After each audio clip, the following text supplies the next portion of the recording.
Independentemente da nossa subespecialidade dentro da radiologia, somos, antes de tudo, médicos radiologistas. E, como tal, a gente precisa estar acostumado a lidar com as principais medicações que a gente prescreve no dia a dia, que são esses caras aqui, os meios de contraste. É disso que falaremos na aula de hoje.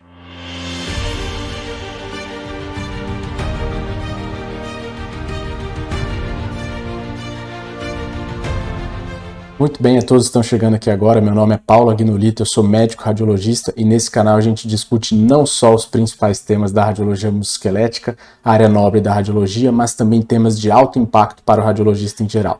Então, se você tem interesse nesse conteúdo, considere se inscrever ativando o sino de notificação aqui embaixo e também compartilhando esse vídeo. Então, pessoal, eu organizei a aula da seguinte maneira: nós vamos falar um pouquinho sobre capacitação para lidar com meios de contraste. E aí nós vamos falar um pouquinho sobre estratégias e preparações que a gente tem que estar ciente antes de injetar qualquer tipo de meio de contraste na veia de algum paciente. Além disso, a gente vai falar quais são os principais fatores de risco para reações adversas, vamos falar um pouco sobre as famosas complicações renais, que são elas a nefropatia induzida por contraste e a fibrose nefrogênica, e aí no final, como sempre, a gente vai fazer um breve resumo. Então, pessoal, a gente tem que ter em mente o seguinte: o meio de contraste, ou os meios de contraste, eles são drogas, são medicações como qualquer outra. E como tal, eles têm uma relação de risco-benefício e a gente tem que sempre olhar isso sobre a ótica do custo, né? Porque os serviços, eles vão ter que lembrar ou levar isso em consideração, qualquer serviço médico. Essa aula, então, pessoal, ela vai trazer insights sobre meios de contraste, mas ela de longe não é algo que vai te capacitar e estar completamente preparado para lidar com meio de contraste. Para isso, existem cursos específicos para isso. Então fica aqui a sugestão, faça, se você ainda não fez, faça pelo menos alguma vez, de tempos em tempos, se possível, o curso aí, especialmente do Colégio Brasileiro, que é um curso direcionado para nós, públicos radiologistas, médicos radiologistas, né, com o intuito de ensinar a lidar com essas drogas. E também tem outros aí que podem te ensinar a lidar com reações adversas mais graves, potencialmente fatais, como por exemplo a CLS. Mas, como eu disse, é muito importante que em algum momento na sua vida você tire tempo para realizar um treinamento desse tipo. Feito isso, pessoal, a gente deve, no nosso dia a dia, se embasar em fontes confiáveis, em fontes que nos forneçam evidências importantes. E dentre elas, aí, as duas que eu seleciono e que eu uso no meu dia a dia são essas duas fontes aqui, que é o guideline da Sociedade Europeia de Uroradiologia, que versa sobre meios de contraste, que o mais atual está na sua versão 10.0, e tem o Manual de Contrastes do Colégio Americano de Radiologia, que eles soltam uma versão anual. Eles atualizam anualmente essa versão, então no momento que eu estou gravando, essa aqui é a mais atual, que é a de 2023. Todas as minhas decisões baseadas em meios de contraste na minha prática diária vão estar embasadas em uma dessas duas fontes ou eventualmente nas duas quando elas são concordantes. E tudo que eu trouxer nessa aula aqui vai ser um resumo dessas fontes, ok?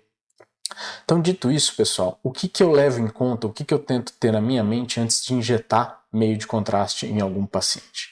Então, eu tento me certificar que aquele meio de contraste de fato é necessário. Isso parece bobo, mas é de extrema importância que você se certifique que aquele meio de contraste de fato vai agregar valor ou que vai agregar informação para aquele paciente. Eu faço de tudo também para minimizar a possibilidade de reações adversas e eu vou discutir várias dessas estratégias nos próximos slides. E eu também me certifico que eu esteja totalmente preparado para tratar reações adversas, sejam elas leves ou graves. E, eventualmente, a gente pode até estar diante de uma reação potencialmente fatal. E é isso que eu disse, que aqueles cursos que eu sugeri lá, principalmente o AVR, eles são capazes de capacitar nós médicos radiologistas para estarmos preparados para lidar com essas reações, ok?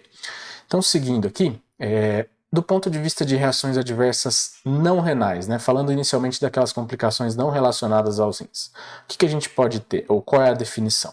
A definição é um evento adverso que ocorre em até 1 hora após a injeção de qualquer meio de contraste, seja ele iodado ou à base de gadolínio. As reações adversas não renais, elas podem ser classificadas em leve/moderadas, a gente coloca num grande grupo as leves e moderadas e diferencia daquelas que são potencialmente fatais, que eu vou falar já já. E esse primeiro grupo, a gente tem reações que são comuns, usualmente autolimitadas e sem maiores consequências. Que são quais tipos? Injeta contraste, o paciente tem um episódio de náusea, ou eventualmente até vomita. O paciente sente calor, urticária, tem uma reação vasovagal, até um leve grau de edema facial ou mesmo estridor e um grau de broncoespasmo leve. Isso são reações, como eu disse aqui, potencialmente comuns e usualmente autolimitadas. Eventualmente a gente precisa só assistir o paciente e observar para ver se isso não vai caminhar para algo mais grave, e já que ela tende a se autorresolver. Num outro grau, num outro caminho de reações adversas, a gente tem aquelas reações adversas classificadas como graves, que são, felizmente, raras, potencialmente fatais, elas não têm uma via de ocorrência bem definida, ou seja, elas são idiosincrásicas e elas podem ocorrer com qualquer meio de contraste. E são elas arritmias, convulsões, hipotensão e choque e até parada cardíaca ou mesmo parada respiratória. Tá? Então, é desse jeito que a gente deve organizar as reações na nossa cabeça. E quais são os principais fatores de risco para esse tipo de reação? Veja que estamos falando ainda de reações não renais. Existem fatores de risco? Sim, existem, e a gente deve conhecer. Quais são eles? Esses guidelines que eu trouxe anteriormente, eles listam vários. Eu trouxe aqui os mais relevantes para fazer com que a aula não fique muito extensa. Então, quando a gente injeta meios de contraste iônicos e hiperosmolares, esses são de fato um fator de risco para reações, principalmente reações leves e moderadas. Felizmente, cada vez menos a gente injeta esse tipo de meio de contraste e hoje em dia a gente tem injetado mais meios de contraste não iônico e isosmolares. Isso já diminui drasticamente a taxa de reações adversas. Quando o paciente apresenta um histórico de alergia prévia, alergias gerais. Quando ele apresenta um histórico de alergia, isso é de fato um fator de risco. Porém, a gente vai ver já já que não é assim um fator generalizado. A gente precisa entender um pouco melhor sobre essa alergia. Asma. Quando o paciente é asmático, especialmente quando é uma asma grave que necessita de tratamento, esse é um cara que a gente deve ficar mais esperto, visto que ele tem uma chance maior de ter reações adversas. E eu trago aqui, pessoal, ansiedade. Vejam que os guidelines citam, e é de fato algo que eu levo bastante em consideração quando o paciente está muito ansioso, quando o paciente está dizendo que não quer injetar meio de contraste. Eu tenho um jeito de conduzir ou de me portar diante desses pacientes que eu vou falar já já. Então, vejam lá, falando especificamente sobre alergias. Se o paciente te diz que tem um histórico alérgico, ele tem de fato um risco aumentado para reações adversas, mas esse risco se torna mais importante, ou que a gente passa a se preocupar, quando esse paciente diz que teve uma reação moderada ou grave prévia à injeção de um meio de contraste. Então o paciente fala lá, eu tenho alergia a pólen, eu tenho alergia a poeira. Ok, a gente entende que isso é algo que a gente deve levar em consideração, mas eu fico mais esperto quando ele me diz isso aí, doutor, a última vez que eu fiz exame com meio de contraste, eu tive uma reação grave, eu quase precisei ter entubado, a minha garganta fechou. Ah, tá, isso foi com meio de contraste? Não, foi com meio de contraste. Então, esse é um cara que você vai ficar mais esperto, tá? Percebe como a gente lida com isso? Então, como eu disse, qualquer predisposição alérgica, tipo pólen, poeira, picada de inseto, aumenta, sim, de fato, o risco de reação adversa. Mas vai se tornar especialmente importante quando a gente estiver diante de um paciente que fala isso que eu acabei de sugerir. E eu considero qualquer tipo de reação adversa significativa quando ela precisou de tratamento medicamentoso, ou seja, precisou ser feito corticoide, precisou ser feito algum tipo de broncodilatador. Isso é o que você pode considerar como reação significativa. Passando para os pacientes asmáticos, o raciocínio é muito parecido. O risco de reações adversas é aumentado se de fato ele precisar de tratamento medicamentoso regular, tiver exacerbações que eventualmente precisam ir para o pronto-socorro. Esse tipo de paciente é um paciente que você vai ficar mais esperto, tá? Paciente ansioso ou alguns outros fatores que a gente vai listar aí. Então, como eu falei, o estado emocional, ele de fato influencia no risco de reações adversas ao meio de contraste. E eu tenho uma política muito particular. Eu não costumo contrariar o paciente. Se ele está me dizendo assim, doutor, eu não quero fazer exame com meio de contraste, eu não quero que injete contraste, para mim isso basta para que eu não injete o meio de contraste, tá? É lógico que se você julgou que o meio de contraste é importante e de fato vai agregar informações, isso é algo que tem que levar em consideração. Só que eu não sou aquele cara que vai lá e tentar convencer que é melhor para o paciente ou que aquilo lá é melhor. Se ele está me dizendo que ele não quer, eu respeito a vontade dele e eu não injeto. Especialmente porque, como eu estou dizendo aqui, o estado emocional ele pode desencadear reações, né, especialmente primeiro vasovagais, e isso pode culminar para uma reação mais grave. Tá? Então isso é como eu lido com esse tipo de contexto. Para outros fatores aí, assim, sobre a gente decidir se vai injetar ou não. Então, paciente que tem uma neoplasia de tireoide conhecida e está no contexto de fazer iodoterapia radioativa. Então, esse cara, talvez ele seja um cara que não deva receber, talvez não, ele não deva receber injeção de meio de contraste próximo desse tratamento com iodo radioativo, porque isso vai interferir na captação da glândula tireoide com o iodo. Né? Então a gente faz isso aqui, a gente adia a injeção do meio de contraste em 3 a 6 semanas do contexto do tratamento com iodoterapia radioativa. Pacientes que tenham mieloma múltiplo, do ponto de vista de literatura, até hoje a gente não tem informações suficientes para contraindicar a injeção do meio de contraste, então a gente pode fazer a injeção normalmente nesses casos. Pacientes que usam beta-bloqueadores, também não há nenhuma evidência concreta na literatura dizendo que a gente deva suspender a injeção do meio de contraste, eles podem usar, então, portanto, normalmente os meios de contraste. Pacientes miastênicos, a mesma coisa, não tem evidências para a gente contraindicar. Tá? Então esse foi um pincelado aí do que eu achei dos fatores de riscos mais importantes aí, mas com destaque para a ansiedade. E para todos os pacientes, pessoal, se possível, a gente usar atualmente meio de contraste não iônico, aqueles que são isosmolares. Houve uma redução significativa do preço desses meios de contraste ao longo do tempo, de modo que hoje praticamente a gente só tem esse tipo de meio de contraste à disposição para injetar. Eles dão muito menos reações adversas. Se possível, depois que você fizer a injeção de qualquer meio de contraste, mantenha o paciente no serviço por aproximadamente 30 minutos. É nesse tempo que costumam acontecer as principais reações e se ele estiver lá dentro já facilita de você instituir algum tipo de conduta. E sempre esteja preparado para tratar essas complicações. Seja você ter conhecimento para tratar e também checar se o serviço que você está trabalhando, inserido, se ele tem os equipamentos necessários aí e principalmente conhecer os equipamentos que você vai ter à sua disposição. Para aqueles pacientes com risco aumentado de reações adversas, o que a gente deve fazer? A gente deve considerar um exame alternativo, se possível, sem a injeção do meio de contraste, ou então a gente deve injetar um meio de contraste diferente daquele que já causou a reação adversa prévia, por isso é importante ter o registro do que causou a reação naquele paciente, né? E, como sempre, de novo, mais uma vez vou dizer, esteja preparado para tratar complicações. Especificamente naqueles pacientes que têm alto risco de reações adversas, é possível considerar o uso de pré-medicações.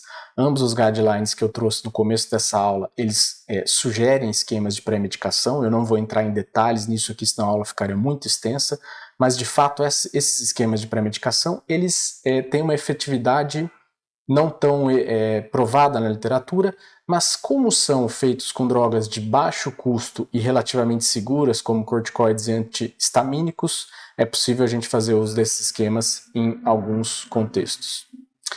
Do ponto de vista de jejum, é necessário pedir que o seu paciente esteja em jejum? Então isso mudou ao longo do tempo. O racional seria que os meios de contraste mais antigos, iônicos e hiperosmolares, eles tinham alta incidências de reações leves, tipo náuseas e vômitos após a injeção. Então era pedido para o paciente vir em jejum para diminuir o risco dessas reações. Contudo, hoje em dia, como a gente usa cada vez mais esses meios de contraste não iônicos e isosmolares, eles têm baixa incidência desse tipo de reação adversa e, portanto, o jejum não seria mais necessário. De fato, a gente pede para o paciente não vir em jejum, mas sim vir com uma dieta leve. E isso evitaria, inclusive, reações vasovagais. De modo que hoje a gente não pede mais jejum absoluto, certo? Do ponto de vista de temperatura, pessoal, a gente deve sempre aquecer os meios de contraste à temperatura corporal. Isso tem inúmeros benefícios, diminui a viscosidade, aumenta o conforto no local da injeção, não dá ardor ou desconforto na veia do paciente, e possivelmente isso tem um papel para reduzir também reações adversas. Passando então, pessoal, para a segunda metade da aula aí, que são as complicações renais, e dentre elas aí a nefropatia induzida por contraste e a fibrose nefrogênica sistêmica. Então, falando especificamente da nefropatia induzida por contraste, ela é definida como qualquer uma das seguintes coisas acontecendo até 48 horas depois que eu injetei contraste na veia do paciente. Aumentar em 50% a creatinina de base daquele paciente, aumentar em cerca de 0,3 mg por decilitro o nível de creatinina daquele paciente, ou o paciente se tornar óligoanúrico após a injeção do meio de contraste. O que a gente tem de fatores de risco para nefropatia induzida por contraste? Então, se o paciente já é um nefropata, isso é um fator de risco. Se o paciente é diabético, se ele tem mieloma múltiplo, se o paciente está desidratado. E se eu for fazer injeções arteriais em altas doses ou repetir essas injeções várias vezes num intervalo de tempo curto. Esses são os principais fatores de risco para nefropatia induzida por contraste. Um dos guidelines lá, do ACR, ele fala que, apesar de ser um evento importante, a nefropatia induzida por contraste, felizmente, é algo bastante raro, de modo que a gente deve ter isso em mente, mas também não deve viver assustado desse tanto com isso. E o principal jeito de lidar com isso é saber qual é a taxa de filtração glomerular prévia, ou seja, estimar a função renal desse paciente previamente. Então, eu estimo isso a partir do nível sérico de creatinina. Posso utilizar várias fórmulas disponíveis aí, dentre elas a mais conhecida, o Croft-Gault, mas não é a única, tem o MDRD e o CKD e o CKEP, né, que é cada vez mais utilizado. Mas como todo cálculo, toda estimativa, ela te fornece uma estimativa, né, e ela é passível de erro. E eu posso também medir objetivamente o clearance de creatinina do paciente, porém isso é algo mais complicado porque precisa que eu colha a urina do paciente em 24 horas. Mas a grande importância de eu saber a taxa de filtração glomerular, ou a função renal, né, estimada por essas fórmulas aí, é que eu posso estratificar o risco de nefropatia induzida por contraste e de fibrose nefrogênica sistêmica. Então vejam lá, geralmente os pacientes chegam assim pra gente, né, as histórias, né, um senhor do sexo masculino tem 70 anos, tem 80 quilos e tem uma creatinina de 1,2 mg por decilitro. Eu posso utilizar esse site, né? E aí com isso eu tenho acesso às diversas fórmulas aí. E vejam que há uma leve variação entre essas fórmulas. E o que é sugerido de utilizar atualmente, né? Então, para estimar a taxa de filtração glomerular em adultos acima de 18 anos, a fórmula mais utilizada e mais sugerida hoje em dia é o CKD-EPI, que tem nesse site, né? E para crianças abaixo de 18 anos, a fórmula mais sugerida aí é a fórmula de Schwartz revisada. Então, para esses perfis de paciente, está aqui a sugestão de fórmula a ser utilizada para a gente estimar a taxa de filtração glomerular. Todas essas fórmulas aí tem nesse site aí, que é um site free, né, e bastante útil, que é o NephroCalc. Com isso, pessoal, a partir da taxa de filtração glomerular, eu consigo estimar o risco desse paciente, né? Então, a nefropatia induzida por contraste ela é muito mais comum que a fibrose nefrogênica sistêmica, e a grande limite aí que a gente estabelece é que abaixo de 30 ml por minuto de taxa de filtração glomerular ou de clearance de creatinina, a gente tem um risco significativo de nefropatia induzida por contraste e um risco razoável de fibrose nefrogênica sistêmica. E lembrando que nefropatia induzida por contraste pode ocorrer com todos os meios de contraste à base de iodo, né? E fibrose nefrogênica sistêmica só ocorre com alguns meios de contraste específicos à base de gadolina, que a gente vai falar deles já já. Dito isso, pessoal, em quem que eu obtenho a função renal previamente à injeção do meio de contraste? É óbvio que é inviável eu obter para todo mundo, né? Isso atrasaria muito a nossa vida e acarretaria custos, mas a gente faz um screening em pacientes que eu acho que tenha um risco maior de ter complicações renais. Então, quais são eles? Os idosos, com idade aí, depende do serviço, 60 ou 65 anos, é pedido creatinina para todo mundo. Os pacientes diabéticos, hipertensos, os patas, né, entre aspas, patas, nefropata, hepatopata ou qualquer outra condição crônica que esse paciente apresente.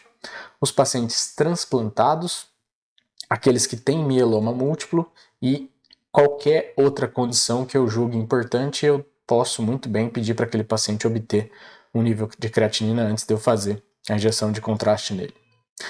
E aí, com isso, eu posso fazer estimativas e condutas a partir disso. Então, eu uso creatinina recente, né? Então, quanto que eu aceito? Até 3 meses para paciente ambulatorial e para pacientes internados em contexto de insuficiência renal aguda, creatinina daquela semana, de até 7 dias, não mais do que isso, né? Porque essas coisas variam grandemente aí em contexto de paciente internado. E aí sim, com relação aos níveis e conduta. Então, até o clearance de creatinina daquele paciente, ou a taxa de filtração glomerular, acima de 30 ml por minuto por metro quadrado de superfície corporal, o contraste estaria liberado nesses pacientes. E para pacientes com clearance menor que 30, aí ideal eu avaliar alternativas e ou estratégias aí para prevenir nefropatia induzida por contraste, porque esse paciente tem um risco significativo de ter dano renal pelo meio de contraste. Do ponto de vista de prevenção, nesses pacientes que têm um risco aumentado, o que eu posso fazer? Eu posso tentar hiperidratar esse paciente com soro, né? Geralmente quem vai fazer isso não vai ser a gente, radiologista, o próprio médico que pediu nesse caso pode ajudar nesse sentido, né? A utilização de bicarbonato não é tão...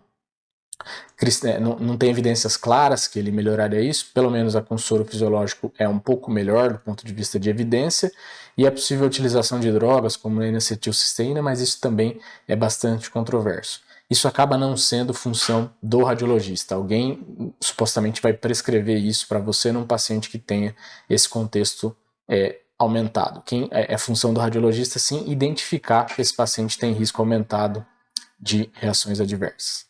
E com relação aos tipos de meio de contraste, nesses pacientes eu com certeza prefiro injetar os meios de contraste não iônicos e isosmolares.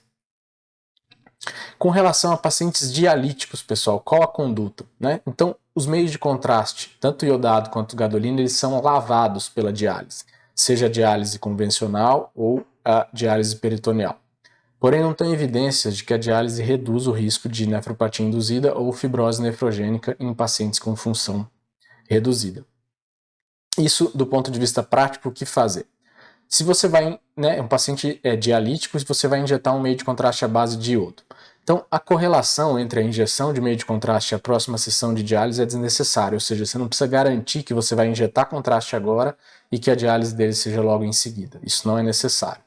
E também não é necessário programar uma sessão extra de diálise para meio de contraste iodado. Para os meios de contraste à base de gadolínio, a correlação entre a injeção de contraste e a próxima sessão da diálise é de fato recomendada, então você vai injetar gadolínio agora de manhã no paciente, é melhor que ele tenha uma sessão de diálise em vista, e se possível é até ideal, até sugerido que seja feita uma sessão de diálise extra nesse contexto. E com relação à metformina, então, a metformina, pessoal, ela é um hipoglicemiante oral utilizada no tratamento de diabetes tipo 2. Ela é excretada pelo rim e tem um efeito adverso que é aumentar o risco de acidose lática. Tem uma incidência muito baixa disso e, porém, tem uma mortalidade muito alta quando acontece. Qual seria o risco da metformina no contexto de meio de contraste? Seria o paciente ter uma nefropatia induzida por contraste, com isso diminuir a sua função renal, e aí tá usando uma droga tipo a metformina que tem esse risco da acidose lática. Então, teriam que acontecer várias coisas em contexto, em cascata, né? Mas, se elas acontecerem, de fato tem um desfecho muito ruim. Com isso, qual é a conduta desses guidelines? Então, estou seguindo aqui a do ACR. É estimar o clearance de creatinina desse paciente. Se o paciente estiver naquela categoria segura, acima de 30 ml por minuto, nada a ser feito, você pode fazer o exame, injetar o meio de contraste e não tem necessidade de interromper a metformina antes ou após o meio de contraste, também não precisa obter uma nova função renal do paciente. Porém, se o paciente está naquele grupo com função renal já reduzida, abaixo de 30, eu faço o exame, né? O paciente chegou na clínica agora, você pode fazer o exame, injeta o meio de contraste, pede para o paciente suspender a metformina e introduzir 48 horas após a injeção do meio de contraste, mas tendo o cuidado de obter a função renal daquele paciente para ver se ela não piorou após a injeção do meio de contraste. Isso é com relação a metformina e meio de contraste iodado. Já a metformina e o gadolínio, né, meio de contraste à base de gadolínio, não tem nenhuma precaução especial, você pode injetar o meio de contraste à base de gadolínio, o paciente continua utilizando a metformina normalmente. E para a gente encerrar a aula, pessoal, falar um pouquinho sobre fibrose nefrogênica sistêmica, que é uma doença fibrosante, como o nome já diz, que acomete pele, subcutâneo e órgãos internos. A fisiopatologia é bastante complexa, mas resumidamente ela envolve a liberação e deposição tecidual do íon gadolínio, né, que ele se desprenderia da molécula do meio de contraste. E os fatores de risco são pacientes que já são renais crônicos, né, com uma clearance de creatinina abaixo de 30, aqueles pacientes que estão no limite, com clearance de creatinina entre 30 e 40, a gente tem que tomar um cuidado adicional com esses pacientes e provavelmente considerar eles como se fosse abaixo de 30, porque a gente sabe que a TFG, né, ela pode flutuar, né? E aí com isso eu estaria injetando num paciente que eu não deveria injetar. Aqueles pacientes que já são dialíticos e com certeza o principal fator de risco para a fibrose nefrogênica sistêmica são alguns meios de contraste cuja ligação do íon gadolínio é mais fraca e com isso haveria maior chance de desprendimento desse íon no tecido e aí sim deflagrar a reação fibrótica, né? E quais são os que têm maior risco? São aqueles não iônicos com moléculas lineares. Os meios de contraste com menor risco são aqueles meios de contraste que a molécula ela é cíclica e a ligação com o gadolínio ela é iônica, portanto, menor chance desse íon se desprender. E aí, do ponto de vista de recomendações, o que fazer na prática com isso? Então, contrastes de alto risco para fibrose nefrogênica sistêmica são esses aí. E esses são contraindicados se a gente tiver um paciente com clearance de creatinina baixo, menor que 30, tá? E quais são os contrastes de baixo risco para fibrose nefrogênica sistêmica? São esses que eu trago na tela aí. E eles devem ser utilizados com cautela naqueles pacientes naquela faixa duvidosa que eu falei, já que nesses casos a função renal pode flutuar e esse paciente pode, no momento que você está fazendo o exame, já estar com uma função abaixo de 30, tá? Com relação, pessoal, para a gente terminar aí, com relação a extravasamento de meios de contraste extravascular. O que fazer, né? Então, meio de contraste à base de gadolínio, qualquer episódio de extravasamento tende a ser pouco significativo, já que é injetado, nesses casos, um volume muito baixo, né? Não passa de 10, geralmente 15 ml no máximo, a injeção de meio de contraste à base de gadolínio. Então, é muito pouco significativo para gerar sintomas. É obviamente que a gente deve observar esse paciente e instituir medidas locais aí de elevação do braço e às vezes até compressas geladas. Já para meios de contraste iodados, o que fazer? Dependendo do volume injetado, o extravasamento pode ser bastante significativo. E aí a gente deve fazer o seguinte, elevar o membro, né, fazer com que aquele contraste desça, né, compressa gelada e considerar, observar o paciente clinicamente e considerar, em casos mais graves, em casos que houve um extravasamento significativo com volume alto, considerar a avaliação de um cirurgião vascular. Um colega aí da cirurgia vascular pode nos ajudar nesses casos mais graves. Com isso, pessoal, de resumo dessa aula aí, o que eu queria dizer é, sempre que possível, ou idealmente, capacite-se para utilizar esses meios de contraste com segurança. Os cursos que eu deixei lá na sugestão, eu repito aqui, né? E baseie-se sempre em fontes confiáveis e atualizadas. E aqui nessa aula eu deixei a sugestão dessas duas fontes aí. Era isso, um abraço e até a próxima.